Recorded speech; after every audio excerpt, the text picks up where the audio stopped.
Hello, I'm Roman Bakovsky, and welcome to my channel where I gonna be explaining my way of playing trumpet. As you probably already know, today's video's topic is articulation. I believe that articulation is what distinguishes classical music and jazz music in every aspect.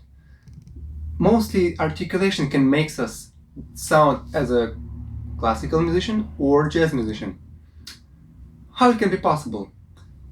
Let me demonstrate you something first, and then let's see if there is any difference in the way those two examples gonna sound.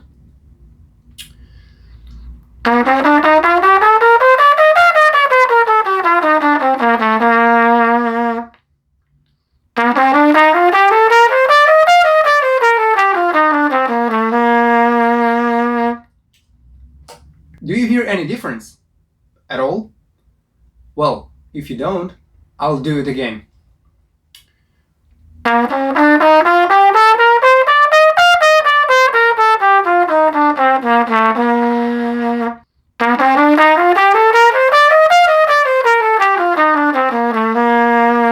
So what is that different thing I'm doing over here? Well, it's about how I group my notes when I play that C major scale. In the classical world, when you play notes, 8 notes, 16 notes, you would play them same stressed way, every single note. What I mean by that?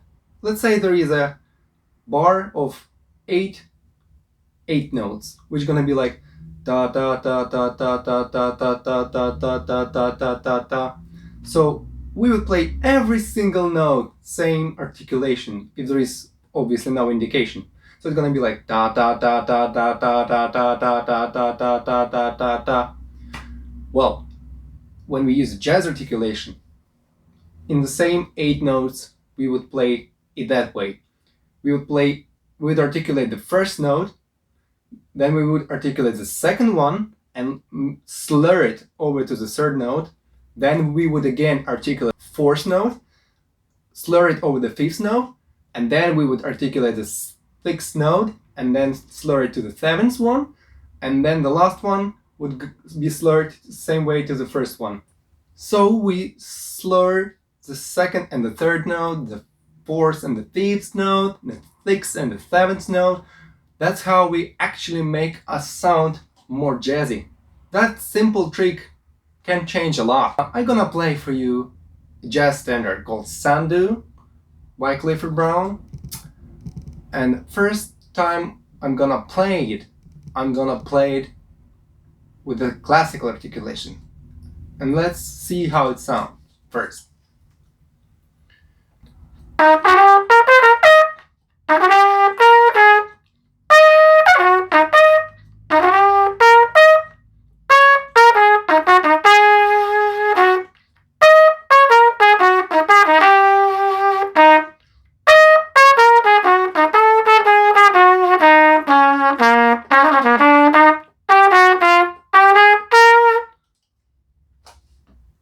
As you can hear, I was articulating every single note, and that probably didn't sound the way we would probably intend it to sound like. So let's try the concept of slurring the second and the third one and so on. And let's see how it's gonna be different from the first example.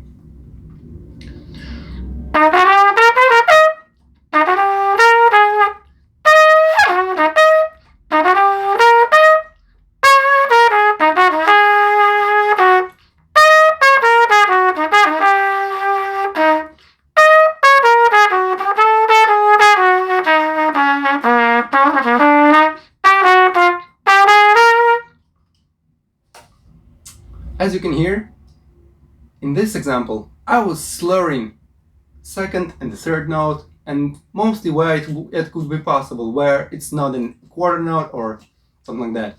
where the eighth notes were situated, I was trying my best to use such a technique.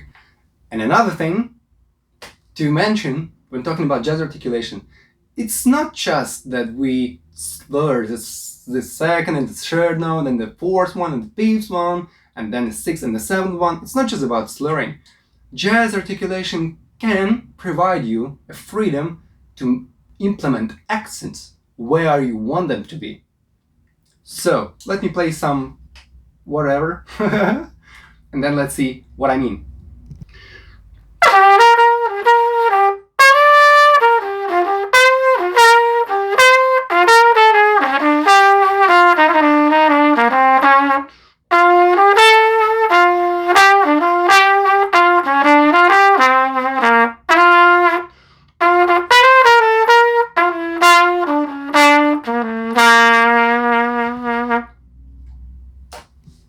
So as you could hear, I was trying to accent some specific notes which at this very moment I was considering important to accent and make it some flavor which was coming from my imagination. So that's probably the main concept from my experience that makes jazz so different. It's never the same. Probably, as we all know, classical musicians would say, all jazz musicians probably play you something, some whatever, and they all sound the same for them. It's not like that. Let's be honest. If you start listening to jazz music, you can recognize very precisely who is playing. Is it a Clark Terry, or it's a Clifford Brown, or it's Arturo Sandoval, or it's Roman Bakovsky. Just kidding. So every single musician, when this musician starts to play jazz music, they start to develop their sound and the way they articulate, because no one is articulating exactly in the same spots of improvisation. Arturo Sandoval's improvisation and the way he's accenting notes using that technique of da da ha da ha da ha da ha, it's completely different to what probably Wynton Marsalis does, or Lee Morgan does, or Clifford does, or Freddie Hubbard does. The combination is infinite. There is no prescription that I could actually give you, and you would probably start playing and sound exactly like Arturo or Wynton. That's impossible. That's the creative part of jazz.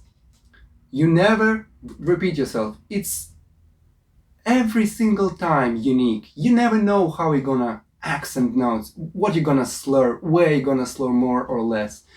The tempo can sometimes decide what you're gonna do, but most of the time, articulation, its connection with those da da da da ha da ha da ha da ha da ha technique, and actually the placement of those accents where you want to stress specific notes or improvisation, like do da hu do da hu do da hu do ha do da hu do da hu da hu da hu do da hu do da da da da do da, something like that. You probably got an idea.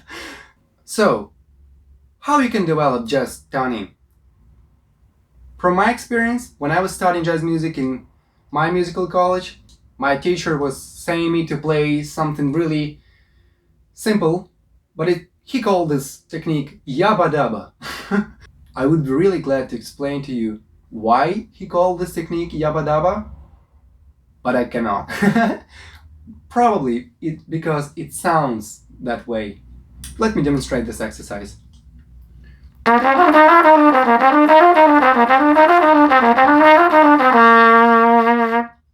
Yabba dabba yabba dabba yabba dabba dabba dabba yabba dabba yabba dabba yabba dabba yabba dabba da. That's probably the essence of this exercise. But it sounds easy as hell to play that and just start thinking, yeah, I probably got it. I can already improvise jazz. But it's more time demanding, my friend. Let's be honest.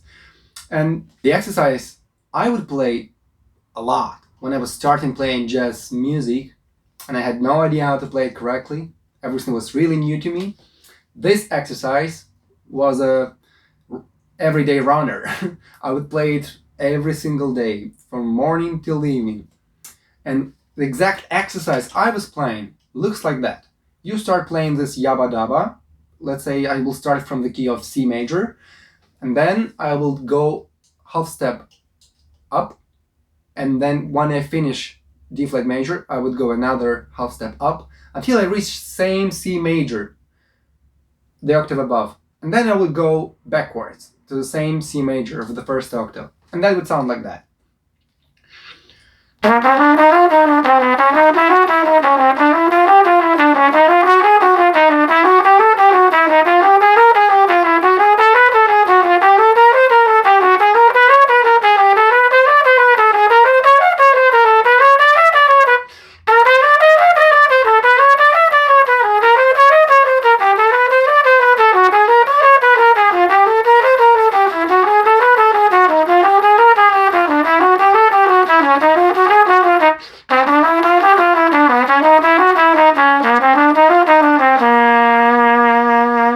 So that exercise, I would play millions of kilometers every single day.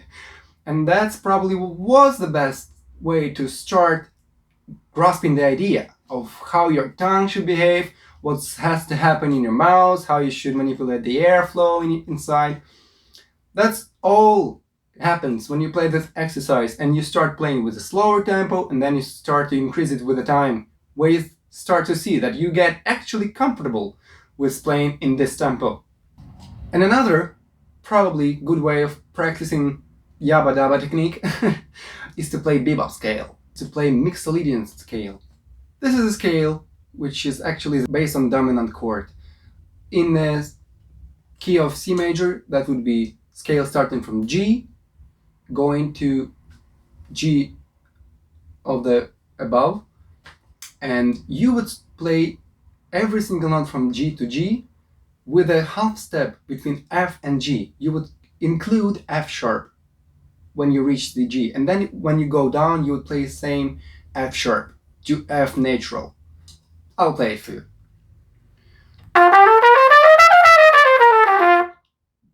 You got it?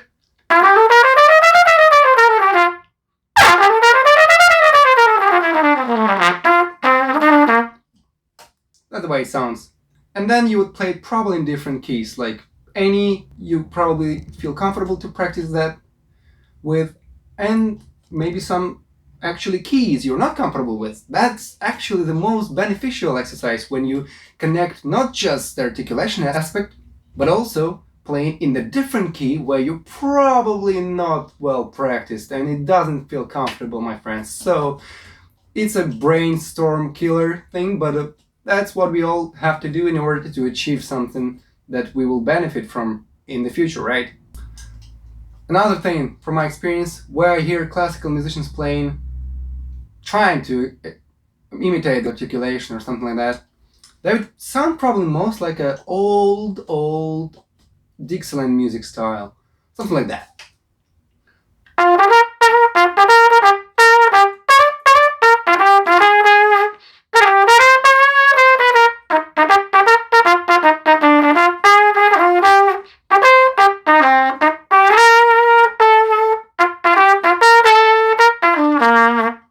I was just trying to play anything that comes out from my mind, but that's probably what it sounds like. It's very ta-ta-ta-ta-ta-ta, kind of a marchy, I would say. I would articulate it that way.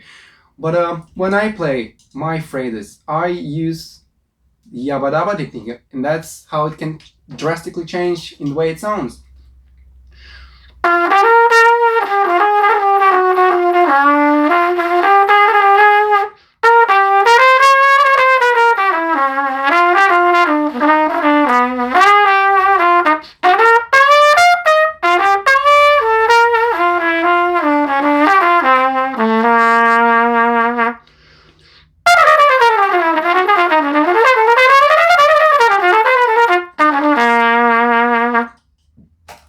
That's just a simple example of how it might change the way I can sound if I start using the Yabba Dabba technique.